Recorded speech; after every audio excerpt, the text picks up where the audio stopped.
Hi all! Everything in my video is pulled from the public domain, and I am using them under the Fair Use, Fair Dealings guidelines. Everything I say is my own opinion. You should look into this information for yourselves, but I'm pretty sure I'm right. Good morning, everybody. All right. This is going to be a shorter video than my 24-minute video yesterday, so it'll go by a lot quicker. But there's a lot of information in here, but it's basically mostly about the Netflix show and what's happening with The Crown. So just tune in, listen up, let's jump in, let's get there, shall we? Let's go. We're starting off this morning. King Charles in Sandringham, he walked to church. Apparently it was raining, so of course he had an umbrella. But he's had a very busy week this week. He's been meeting a lot of dignitaries. He invited somebody into the Commonwealth. Liz Truss, he took her resignation. He's about to bring in his first prime minister, because the Queen brought Liz in. So, he's been busy, but he looks in good spirits. Good for you, Charles. All right, moving on. Thank you for this information, Kate Manzi. Apparently, Buckingham Palace sends cards to people who hit 100. I think that's a lovely tradition. The United States should do that, I think. All right, this next story that came out said that Harry and Meghan's circle is small and the world is lonely. Yes, I completely agree with that. We know that Meghan cut Harry off from his family. She's cut off from her family. We know that she cut Harry off from all of his childhood friends.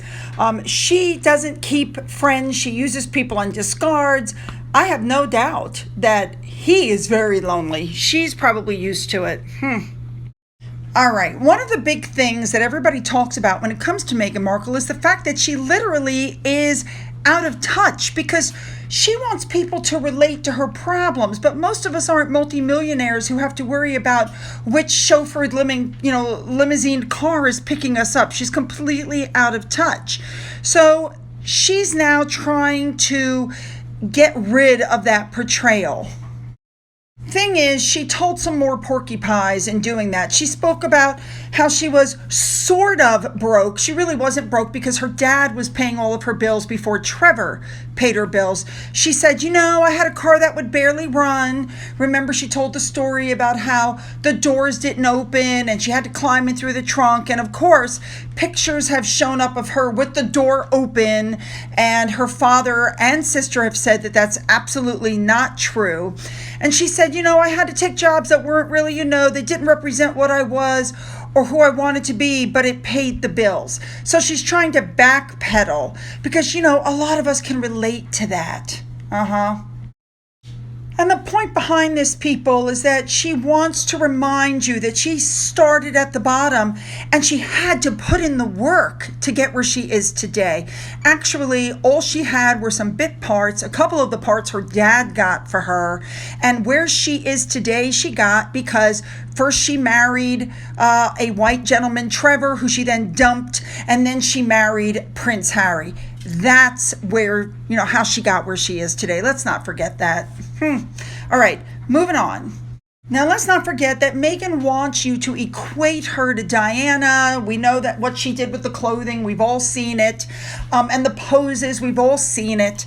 But this picture, I didn't realize she did it again.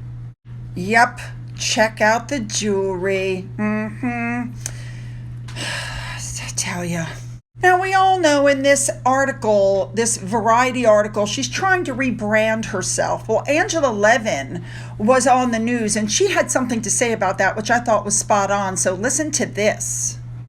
She's sort of fluffy and kind and lovely and giggly. She wants to know like that. I think it's the result of having a new PR team. And they've decided, well, that one, Meghan, didn't work. Let's absolutely, completely change it and do another type of Meghan. Let's do a soft, kind, generous, delicate Meghan. Yes, well, good luck with that one.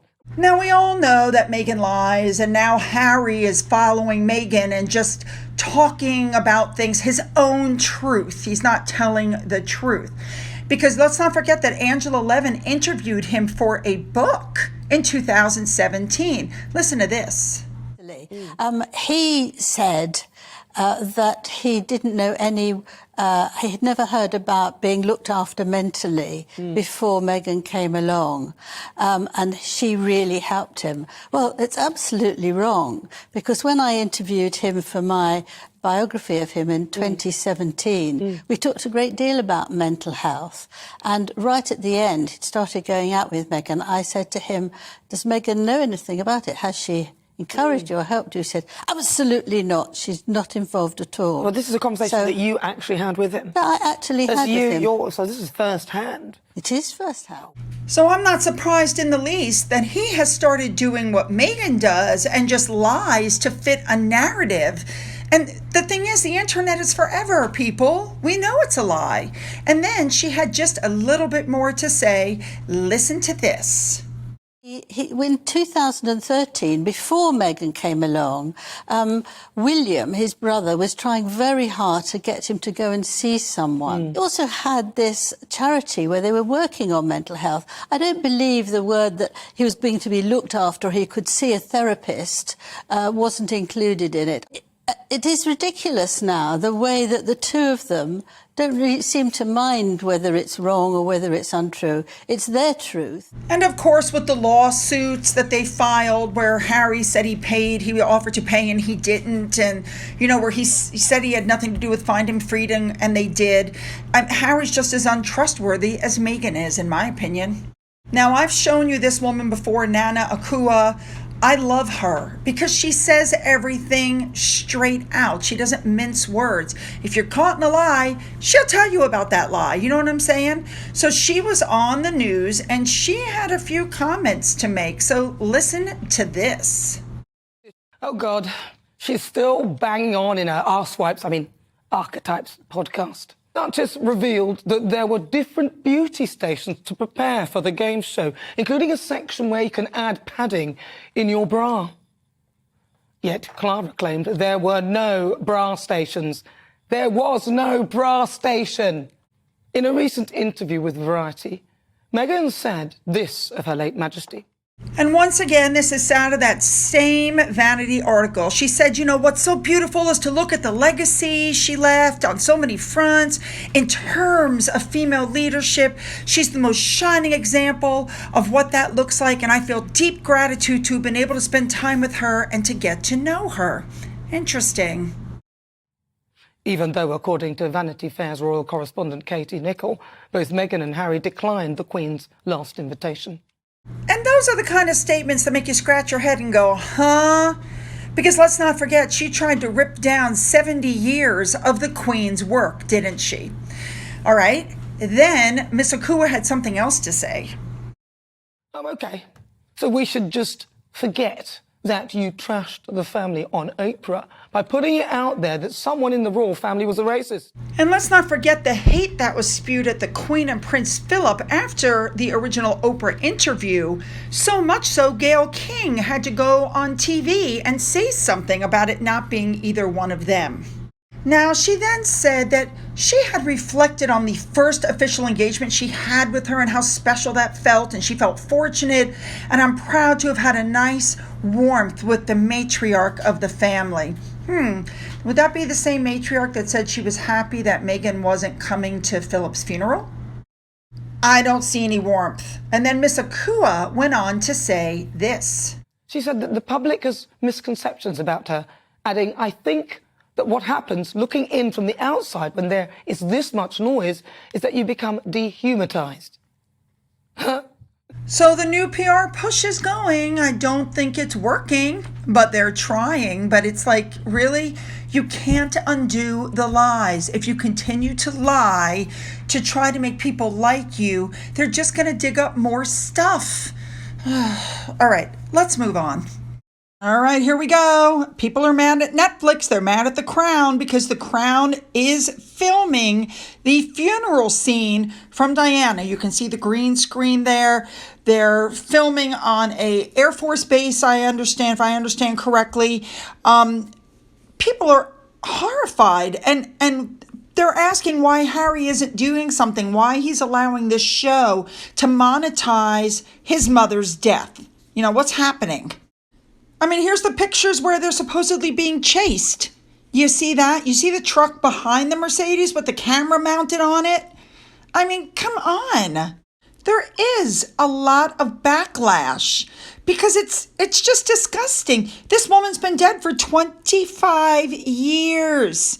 It's like, come on. Can't you move on? And it's even worse that Harry is taking a paycheck from these people.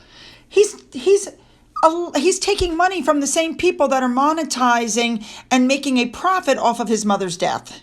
Now, on The View, Joy Behar, or Bear, however you say her name, said, there doesn't need to be a disclaimer because if you have half a brain, you realize that this is just a dramatic show. That's what she said. But that's the problem. You're dealing with people who don't have half a brain and who think this stuff is real. And everybody's looking at Harry going, do something about it. The problem is Harry has absolutely no influence at Netflix, or so we're being told. He is nothing but a paid employee. He's being told to sit down, shut up, and let them get on with business. Now, as far as a disclaimer goes, this is what Angela Levin had to say. Well, The Crown, some people say they are having a disclaimer, and other people say it's just before the first episode and the rest of the series won't have it. But they are obviously frightened because they've released today the fact that they're not going beyond the next series, Series 6, and they're going to be very, very nice to King Charles and Queen Camilla because they're going to do the wedding and it's all very happy. So they're trying to sort of put a better face on it. So here's what Angela Levin and Miss Akua said. Listen to this. How Harry and Meghan can work for a company that's doing that to Harry's mother, who he says he feels yearning for every day, how they can carry on working for them, I just don't think is morally justified. It's the money, isn't it? All right, so a big thank you to the BRF on Twitter for pointing this out. When Harry was on the James Corden bus show, he said, what you see, what you're looking at, I'm more comfortable with this. He admitted that he watches The Crown. All right, the last story that came out today was that fears are up over the inevitable feud ahead of Harry and Meghan's UK return, their permanent return. You guys don't have to worry about that because there will be no permanent return. Meghan will not return, and Harry won't be able to return because Meghan has the kids. It's done. So all of this stuff about they could move into Windsor Castle and they're coming back, no, guys, they're never coming back. Thank goodness. All right, guys, you know what to do. Leave those comments below. Don't forget to hit the subscribe button. And if you've already hit the button, double check to make sure that you are still subscribed because YouTube is still unsubscribing people and I still don't know why. Don't forget you can follow me on Twitter, Getter, Rumble. You can email me. All the links to those, including my Patreon, is in the description box. To those of you who have donated to my coffee fund and through the thanks button, thank you so much. And as always, you guys, have a great day.